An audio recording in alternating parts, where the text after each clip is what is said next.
Hello guys, তোমরা সবাই কেমন আছো? আশা করি ভালো আছো। আজকে আমি ভাত বসাচ্ছি। ভাত চালটা একটু ধুয়ে নিচ্ছি। ভাত বসাতে হবে আমাকে, তাই চালটা আমি 2-3 বার করে ভালো করে ধুয়ে তারপর ভাত বসা হচ্ছে।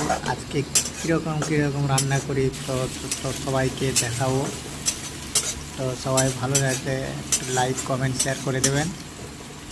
তো আজকে রান্না ভাত হওয়ার পরে তারপর মাংস রান্না করছি, এবং জানি না কতটা কীরকম করতে পারবো। আগে কোনো দিন করিনি, এই প্রথম রান্না করছি। কাজের সূত্রে এসে সবাইকে রান্না করতে হয়, সেটা আমিও জানি, কিন্তু যেমন তেমন আমরা নিজেরাই খাবো, তাই যেমন তেমন রান্না করছি। কিন্তু রান্না করার পর দেখলাম, খাওয়ার পর খুব টেস্টি হয়েছে। থ্যাংক ইউ সবাইকে। সবাই পাশে থাকবেন, লাইক কমেন্ট শেয়ার করে দেবেন।